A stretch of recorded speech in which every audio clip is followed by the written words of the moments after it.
झारखंड विधानसभा चुनाव के नतीजे आए, 2.5 महीने से अधिक का समय बीत गया है। बीजेपी को सत्ता हासिल नहीं हुई और अब तक विधायक दल का नेता भी नहीं चुना जा सका है। इससे कुछ संवैधानिक पदों पर नियुक्तियां लटकी है। अब विधानसभा का सत्र भी शुरू होने वाला है। बीजेपी जल्द ही नेता के चुनाव की बात कह रही है, तो सत्ता पक्ष पार्टी में गुटबाजी की बात का आरोप लगा रही। देखिए क्या चल रहा। 24 फरवरी से झारखंड विधानसभा का बजट सत्र शुरू हो रहा है। पिछली विधानसभा के मुकाबले इस बार सत्ता पक्ष ज्यादा मजबूत है। हेमंत सोरेन भी आत्मविश्वास से भरे हैं। संख्या में कमजोर हुए विपक्ष को अपनी आवाज दमदार तरीके से उठाने के लिए नेता चाहिए, लेकिन बीजेपी अब तक विधायक दल का नेता नहीं चुन पाई है। सदन में बीजेपी सबसे बड़ी विपक्षी पार्टी है, लिहाजा बीजेपी विधायक दल का नेता ही नेता विपक्ष होगा।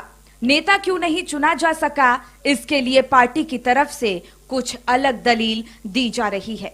हमारा जो नेता प्रतिपक्ष घोषित हो जाएगा, जैसा कि हमने कई बार कहा है कि हमारा जो प्रदेश है उसमें जो सदस्यता अभियान चलता है उसमें थोड़ा सा डिले हो गया था इलेक्शन के कारण। अभी सदस्यता अभियान बिल्कुल आखिरी पड़ाव पर है, इलेक्शन जरूर हो जाएंगे, जिला के पदाधिकारी चुने जाएंगे, उसका जो प्रदेश के अध्यक्ष है या फिर नेता प्रतिपक्ष है उसकी घोषणा भी बजट सत्र से पहले जो हो जाएगी। चुनाव नतीजों के बाद विधानसभा का शीतकालीन सत्र हो चुका है। पहला सत्र बगैर नेता प्रतिपक्ष के ही गुजर गया।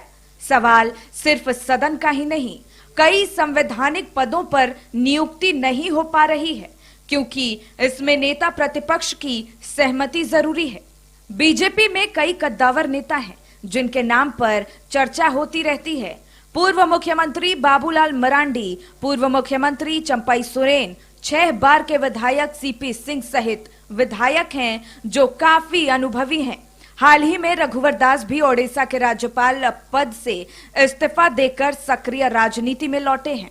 हालांकि अभी वे विधानसभा के सदस्य नहीं हैं, तो सत्ता पक्ष बीजेपी में गुटबाजी को नेता न चुने जाने की वजह बता रहा है। के बीच में आपसे खींचतान इतना है कि भारत की संवैधानिक व्यवस्थाओं को भी ये मानने से इनकार कर रहे हैं। सुप्रीम कोर्ट ने स्पष्ट रूप से आदेश दिया था भारतीय जनता पार्टी को कि 2 सप्ताह के अंदर में अपना नेता, विपक्ष के नेता का चुनाव कर लें।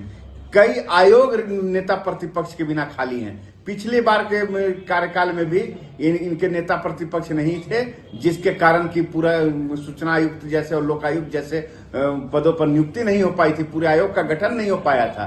राज्य की विकास की जो परिपाटी है उससे खिलवाड़ करने में ये लोग लगे हुए हैं। और जो स्थिति और सिर फुटव्वल का मामला भाजपा के अंदर में है कि इनके यहाँ अब किसी भी नेता का चुनाव नहीं हो सकता। कहा गया है कि अपना घर जब शीशे का हो तो दूसरे के घर पे पत्थर नहीं चलाते हैं। दूसरे के घर पे खूब पत्थर चला रहा है बीजेपी, लेकिन अपना घर नहीं देख रहा है कि अपने घर में हम क्या कर रहे हैं। और हमारी राज्य की जनता इसको टकटकी निगाह से देख रही है कि क्या फिर से जो हमारा बजट सत्र का जो चलेगा, बजट सत्र का जो असेंबली चलेगा, उसमें बिना प्रतिपक्ष के नेता का ही चलेगा। पिछले विधानसभा में काफी दिनों तक नेता प्रतिपक्ष के बगैर ही सदन की कार्रवाई चली थी। बीजेपी ने तब बाबूलाल मरांडी को विधायक दल का नेता चुना था, लेकिन स्पीकर ने नेता प्रतिपक्ष के तौर पर मान्यता नहीं दी। बाद में अमर बाउरी को नेता प्रतिपक्ष बनाया गया, लेकिन इस बार वे चुनाव हार चुके हैं। देखना होगा विधानसभा चुनाव में हार के बाद बीजेपी नेतृत्व किस पर भरोसा जताता है। कशिश न्यूज के लिए विशाल भारद्वाज की खास रिपोर्ट।